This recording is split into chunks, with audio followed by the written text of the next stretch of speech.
Hello, everyone. I hope everybody's safe and sound. We are going to start with the unit on ecology. Now, ecology is the 10th unit of NCRT of your 12th standard. And before we start with the topic of ecology, there are a few points which I would like to make it clear right at the start. Uh, Please don't have anything in mind that this is like your typical EVS जो 10th में था and it's going to be boring or something like that. Uh, See unit number 1 and unit number 10. Right now, 1, remember we did Kingdom Plantae Animalia, and 10. These are among the tough units in the NCRT. 1 obviously because उसमें बहुत factual data था, and 10th ecology इसलिए क्योंकि उसमें conceptual भी है और factual भी है. So be little careful when you are starting with ecology का unit. Secondly, we're going to follow the NCRT line by line, word by word, and we're going to consume everything which is there in the NCRT. Right? So please, I would advise you keep your NCRT books with you and be with me. Why NCRT? Obviously because NCRT syllabus hai, but more of probably because the language which is used in the NCRT is sometimes very tough and slippery, and we need to be careful, especially for those questions, where you say which is the correct or the incorrect ones, those ones. As soon as we finish the session, please read the NCRT. Whatever part we're going to complete today, please go through the NCRT. If need be, watch the video again. And if you have any doubts, you can please refer it back to me. Now, out of this unit of NCRT, we have 4 units in the NCRT. I'll just use a pointer, which is more better. Yes. Now you've got organisms and population, you've got ecosystem, biodiversity and conservation, environmental issues. ये जो environmental issues है ना, वो तुम्हारा पुराना दोस्त है. Right now, remember those greenhouse gases and ozone layer and air and water pollution, all those are in this chapter, environmental issues, and I will give you details how do we deal with that. Now, before I go into the details or I start, there is something which I would like to discuss with you, and that is the ecological hierarchy. Let me just hide this bar first. It's distracting us. Okay. Now, through our study of biology, we have studied what is biological hierarchy. You know, biological hierarchy starts with cell, progresses to tissue, tissue to organ system, and then finally organism. That means in the biological hierarchy, cell is the most fundamental unit, the smallest unit, and organism is the biggest unit. But if you notice, ecological hierarchy starts with the individual, starts with the organism. That means the unit of this hierarchy is an individual. When individuals come together, they form a population. When different populations come together in a particular area, you say it is a community. Right now, so forest is a community because you'll have different populations staying inside the forest. So forest is generally referred as a community. Different communities come together to form ecosystems. Ecosystem to a biome and biome to a biosphere, right? So the smallest unit of the ecological hierarchy is an individual, and the biggest one is the biosphere. So when you combine the biological and ecological hierarchy, everything starts with the cell and ends up at the biosphere. So you pick up anything, living, non-living, you will find everything ultimately is a part of this hierarchy, right? Now, if you notice the chapters that we have, we will be taking the level of organism and population. Iska matlab, these two levels in the first chapter, organism and population. We will be talking about ecosystem, right? We're going to talk about this level, ecosystem, in the 14th chapter. Then we're going to talk about biodiversity and its conservation. And then finally, in the end, we will move on to the environmental issues. So I hope the format of this unit is very clear, and it is clear to us that what we are going to study in this unit. Now, there's a small note which is written at the start, when you have this entire, this is pura NCERT, it's all NCERT. Exactly opposite to this, you have this entire data matter, right? So they've just given an introduction to ecology. It's starting with diversity, not only a characteristic of living organisms, but also the content in biology textbooks, right now. So biology will divide as botany, zoology, microbiology, biologies of different types, right? We have classical biology, modern biology. One such branch is ecology, right? Now, ecology is understanding or knowing how an organism, while remaining an individual, interacts with other organisms and their habitats as a group, behaving like an organized whole. So population is a group of organisms. So you will have populations interacting with each other. Community ecosystems, right? Now, large groups interacting with each other. Interacting with the ecosystem, right? Interacting with their habitat, right? So that study is ecology. A particular aspect of this is the study of anthropogenic environmental degradation. Right now, बहुत fancy word लगता है, हाँ, लेकिन यहाँ पर text ने भर के मैन को गाली दिया है. एंथ्रोपोजेनिक मतलब मैन मेड एनवायरमेंटल डेग्रेडेशन, राइट ना, एकदम सोफिस्टिकेटेड लैंग्वेज यूज किया है. So this is nothing but your chapter on environmental issues, how we have managed to damage the environment, right? 40 days of lockdown and we've seen how the environment has cleared up. This should be proof enough for us to know this, right? So we will take our first discussion, which is organisms and population. I hope this hierarchy is very clear to everybody. So what is ecology? Branch of biology that deals with interrelationship between organisms and interaction between organisms and their environment, right? I've given you a small schematic representation. So we have organisms interacting between themselves and the organisms interacting with the environment, right? Now, if you look at the format of this chapter, the chapter has 3 parts, right? In the first part, we are discussing organism ka interaction with the environment. So all the abiotic factors and how organism responds to these abiotic factors. In the second part, we discuss the topic of population, जो अपना second unit है hierarchy में, right? So there's a discussion, population. And the third discussion is how organisms interact amongst themselves, right? So the third part, that is what we are going to discuss in today's session. What are interorganismic relationships, right? So jumping directly to the third part.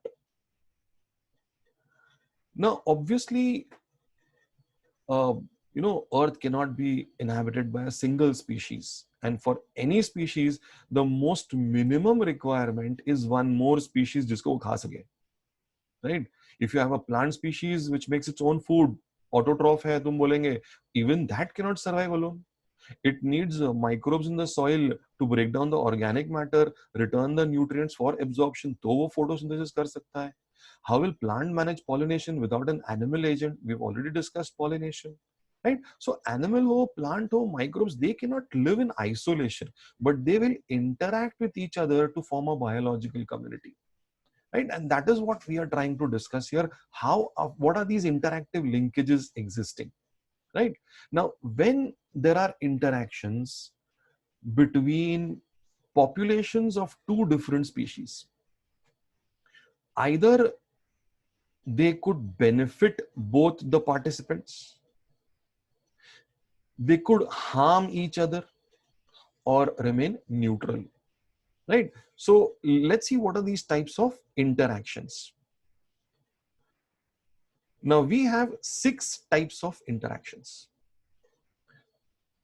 Mutualism, where both the organisms in this relationship benefit each other. The plus sign is telling us that is benefiting each other. So can we say it is a positive interspecific relationship because it is benefiting both of them, right? You can even call this as symbiosis if you have heard of this term before. Competition, where both are detrimental to each other, both are harming each other, right?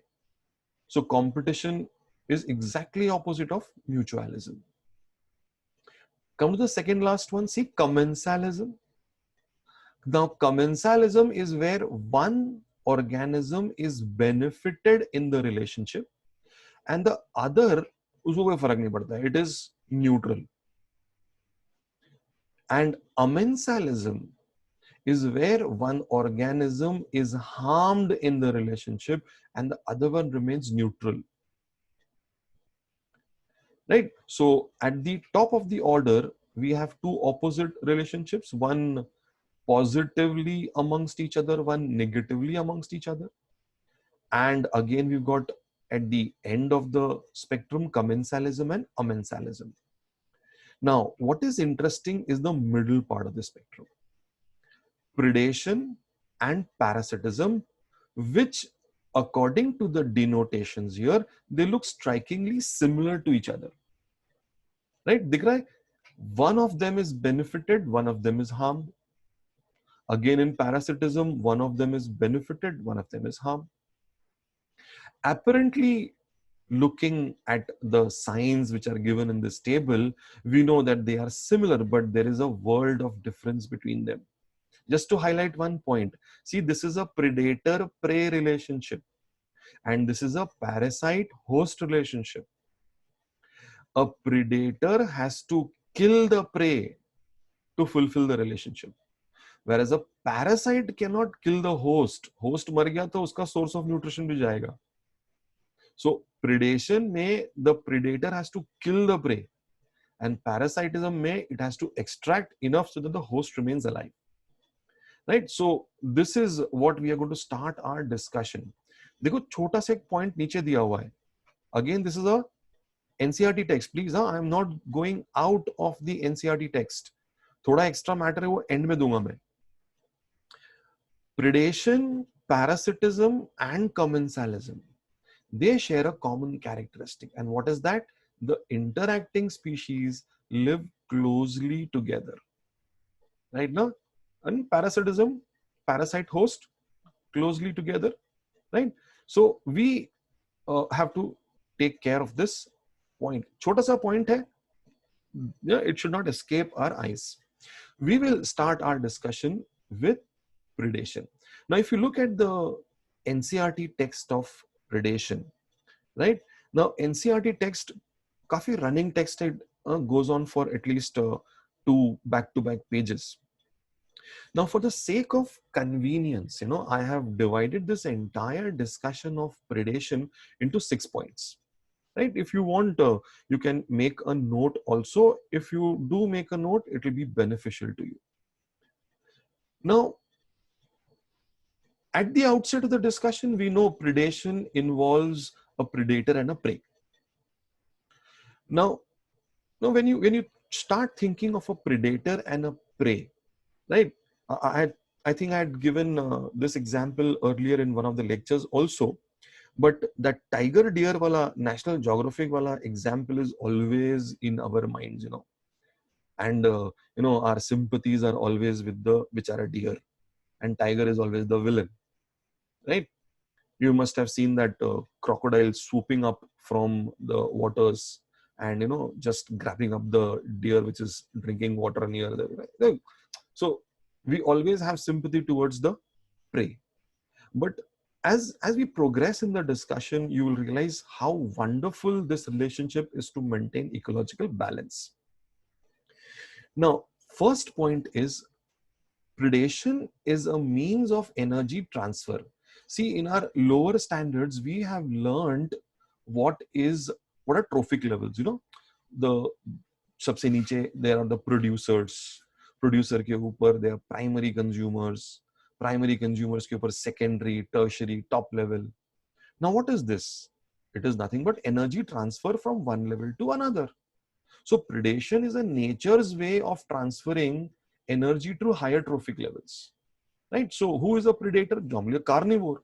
So a carnivore consuming a herbivore is nothing but energy getting transferred from the herbivore to the carnivore, right? So if the sparrow is consuming the seed, isn't it behaving like a predator, right? Isn't energy from the seed getting transferred to the sparrow?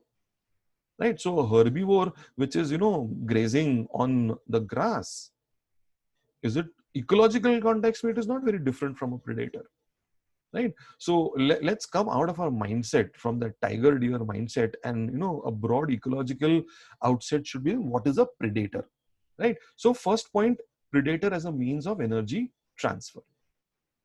Second, very interesting, predator keeps the prey in check. Right now, for one moment, let's say if there are no predators, you remove the predator out of the equation, right? All the prey species are happily living ever after. नहीं, ऐसा नहीं होगा. The prey species का population will start increasing. The density of population will start increasing, right? And more the prey, more is the competition amongst between them, and that could cause ecosystem instability.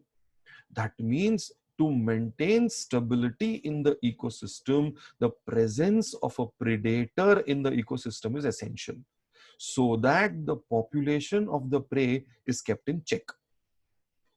So second point is keeping the prey in check. Pehla point kya tha? Means of energy transfer. And the second is keeping the prey in check. Now let's have an example for this. Now they got a very nice example here. When a certain exotic species are introduced into a geographical area. Now see, if a certain plant, for example, is growing very nicely, let's say in Bombay. Bombay के जो soil conditions है वो plant के लिए बहुत अच्छे हैं, तो that plant becomes a native plant of Bombay. Now let's say you have a plant Y, which is let's say in Goa. So Goa का soil उसके लिए है. तो जो गोवा वाला प्लांट है, when I get it to Bombay, so जो गोवा वाला प्लांट है, it is an exotic species. So when I say a certain exotic species, that means I am getting the species from outside. Now, what happens when you get an exotic species? You introduce it in a geographical area. नए area में introduce करो. They become invasive. That means they start spreading like wildfire. They spread very fast. Why? Because in this new land, there is no natural predator. क्योंकि उसके जो original land में उसका population क्यों check में है? क्यों वहां पर it is not growing so wild and fast? Because उसके population, वो एरिया में उसका natural predator उसको चेक में रखता है. So what happened when the prickly pear cactus, I've given you a small image here, prickly pear cactus was introduced into Australia. Introduced, यानी Australia के लिए the prickly pear cactus was an exotic species. That means Australia में prickly pear cactus का natural predator नहीं था. So what happened? It caused havoc by spreading rapidly into millions of hectares of the rangeland. It went on spreading like anything. It became a nuisance. Now finally, जहां से उसको लाया था, they found out that there was a cactus feeding predator. It was a moth. There was a moth which used to feed on this cactus. So they bought this moth and cultivated it, reared it, and spread it in Australia. And finally, the cactus was brought under control. That means इसको control में लाने के लिए इसका predator was essential. Right? So I hope this second point becomes clear. The predator keeps the prey in check. Very nice example. Now, third point here is predator as a means of biological control. See, यहाँ पर when we are saying biological control, we are implying agricultural pest control. एक बहुत simple example. See, now pest control के लिए nowadays we are using pesticides. And with the chemicals present in the pesticide, obviously they do kill the pests, but they harm the crops and the plants also. So instead of using a chemical pesticide, why not use a natural predator? Ekdam simple example. Very simple example. When you have rats as a pest in the field, उसके पीछे cat छोड़ दो. क्यों? उसका natural predator है वो control में कर लेगा उसको. So my using a natural predator is a means of biological control. Right? So a predator can be used as a means of biological control in case of agriculture. That is our third point. Fourth point, maintaining species diversity in a prey population. Now, what do you understand by this point? Now, obviously, the species, the prey population, उसका भी अलग-अलग types होगा, उसके भी अलग-अलग type के species होंगे, which are present in a single community. Now, what does a predator do? See, predator, it preys upon the species or the prey population.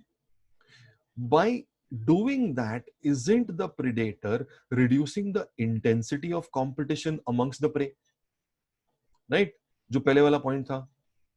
Right? So, predator in a way is helping the prey that उसका competition कम कर रहा है prey का. We have an example to explain this point.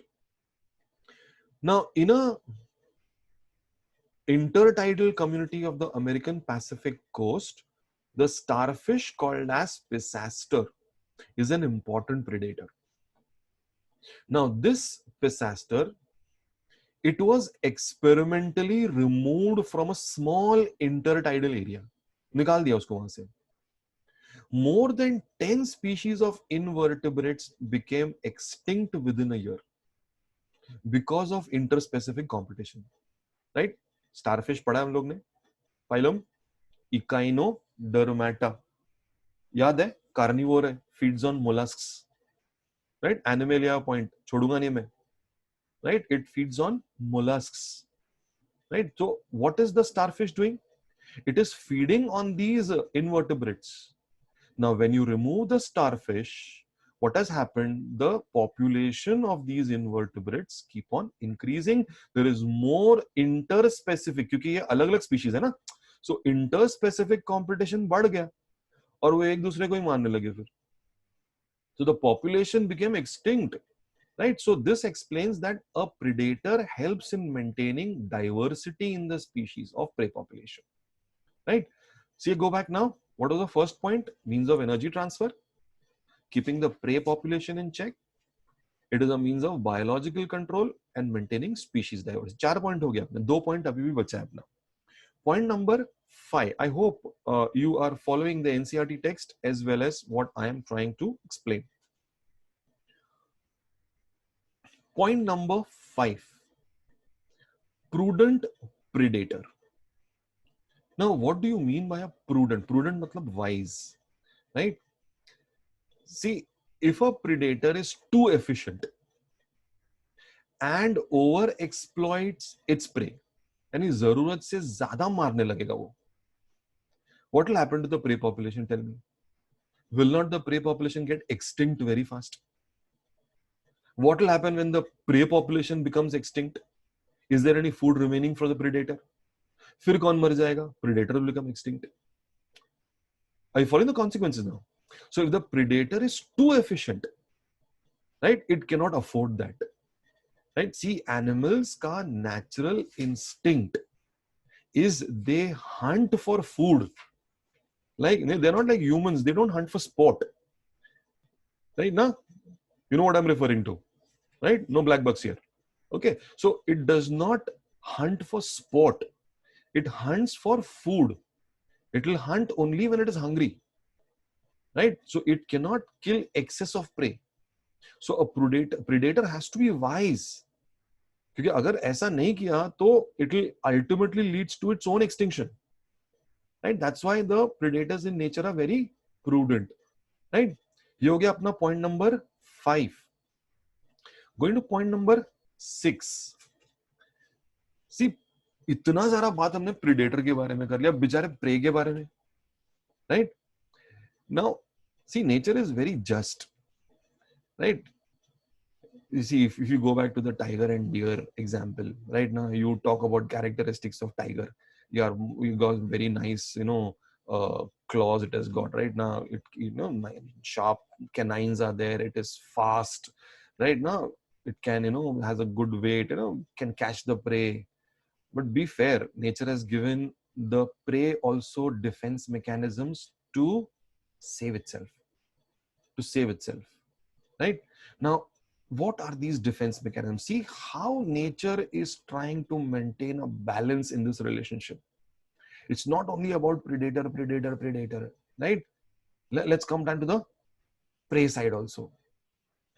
Some species of insects and frogs are cryptically colored, camouflaged. Look at this. Green color ka leaf hai, frog bhi greenish hai. It is merging in the background, right? So this camouflage is helping it to avoid being detected easily by the predator. So it gives him a chance of survival, right? Some, they are poisonous, therefore avoided by the predators. This butterfly, lovely butterfly called as the monarch butterfly, right? You sometimes really marvel at the wisdom of nature, right? The monarch butterfly is highly distasteful to its predator. Kadwa ekdam. You know why? Because when this butterfly was in its caterpillar stage, it was feeding on a poisonous weed, जो उसका natural food था. And because of this weed का presence in its body, it has developed a distasteful, बहुत बकवास taste, because this chemical is present in its body, and that's why it's avoided by the birds. Now, this is the defense mechanism of this butterfly. Right? So two very nice examples of animals having defense mechanisms. Now, what about the poor plants here? Right? We said plants के लिए तो herbivores are predators. Right? See, animal का तो advantage है कि यार it is motile. It can run. Right? It can save itself from the predator. But poor plants here, what to do about them? 25% of all insects are known to be phytophagous. See, class Insecta, phylum Annelida, right? मैं कोई मौका छोड़ता नहीं हूँ. We had done that insect phylum Annelida, right? Now, sorry, phylum Arthropoda में आता है. Sorry. Phylum Arthropoda में, right? Arthropoda is the largest phylum. Arthropoda में भी class Insecta सबसे बड़ा है, right? And we are saying 25% of all insects, they are known to be phytophagous, feeding on plant sap. Phyto, plant, phag is eating. So phytophagous, they feed on plant sap, other parts of the plant, right? So obviously plants के लिए तो difficult है ना, because they cannot run away. So what kind of defense mechanisms are plants having? See, they develop sometimes morphological defense mechanisms, sometimes chemical defense mechanisms. We've studied cactus, acacia में thorns, right? Morphology we've done thorns, right? Modification of stem. It is a common morphological means of defense, right? Now, thorn hoga matlab the herbivore is not going to touch that plant. So it becomes a means of defense, right? Many plants produce and store chemicals that make the herbivore sick. Anatomy of flowering plants, you remember? We had done heartwood and sapwood. Heartwood may, all types of chemicals getting deposited in the center, right? Now tannins and all that stuff. So chemicals are produced so that they make the herbivore sick when they are eaten. They inhibit feeding processes, digestion processes, reproductive process, or even can kill it. So there is a weed called as Calotropis. Calotropis, it produces highly poisonous cardiac glycosides. And you will never see any cattle or goats, browsing on this weed. Similarly, right now we have these range of chemicals which are very well known to us. They are produced by plants. Nicotine, right? Ekdam famous Nicotiana tabacum, right? Tobacco plant ka chemical. See, why is the nicotine? Why is the chemical produced? It's a means of defense mechanism, Baba. It is we who have extracted this nicotine and using it commercially. But plant का ऐसा कोई इरादा नहीं. Plant is developing it because it has to have a chemical means of defense mechanism. Caffeine, right? Coffee, Coffea arabica. Quinine from cinchona bark, right? Strychnine, which comes from Nux vomica plant. Opium, very, very famous, right? So all these are, we're using them on commercial scale. But these are actually chemical substances which were extracted from plants. They were actually defense mechanisms against grazers and browsers. So animals developing defense mechanism against predators and plants developing defense mechanism against predators, right? Very quickly, we run through the 6 points of predation. Predations as a means of energy transfer, keeping the prey population in check. Example कौन सा किया हमने? Prickly pair cactus और उसका predator का. Predator as a means of biological control agriculture में instead of pesticide, maintaining species diversity in prey population, right? Pisaster वाला example. prudent predator, right? It has to be wise. And finally, what are the defense mechanism of the prey, right? So we have finished one topic of predation, right? The other topics I will continue in the next lecture.